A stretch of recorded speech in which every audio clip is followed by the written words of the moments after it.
বাবা প্লিজ আমাকে একটু কথা বলতে দাও। কি কথা বলবি তুই? ফর গডস সেক আমাকে একটু কথা বলতে দাও। চুপচাপ একটু কথা শোনো। ফর দ্য ফার্স্ট টাইম একটু কথা শোনো আমার। আপু যদি আর 2টা মিনিট পরে বাইরে হতো বাবা, 2টা মিনিট আমাকেও পাইতা না।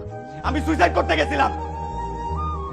আপু আর 2টা মিনিট পরে বাইরে হতো, আমাকেও পাইতা না, আপুকেও পাইতা না। তোমাদের সব প্রবলেম সলভ হয়ে যাইতো।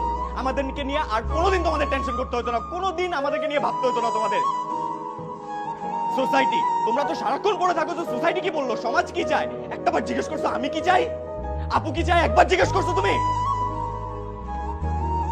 সমাজ কি চায়, সমাজ কি চায়?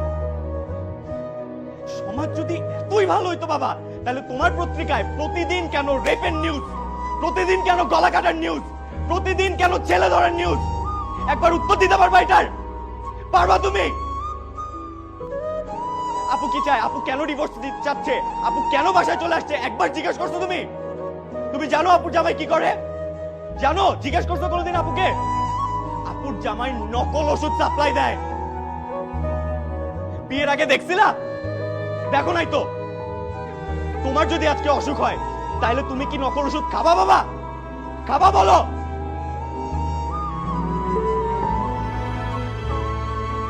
আর খালা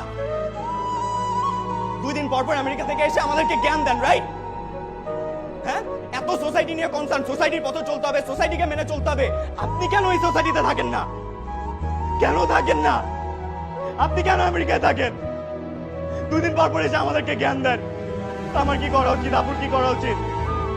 কেন জ্ঞান দেন? আর মা তো সারাক্ষণ পড়ে থাকো এই যে পাশের বাড়ির আন্টি কি বললো, পাশের বাড়ির ছেলে কি করলো, ওই বাড়ির ছেলে কি করলো। একবার ছোটবেলা থেকে কোনোদিন একটাবার আমাকে এসে জিজ্ঞেস করছো বাবা তুই কেমন আছিস? কখনো জিজ্ঞেস করছো? আপুকে জিজ্ঞেস করছো? আমাকে একবার জিজ্ঞেস করছো আমি কি চাই? কখনো করো নাই। আমি আর পারতেছি না মা।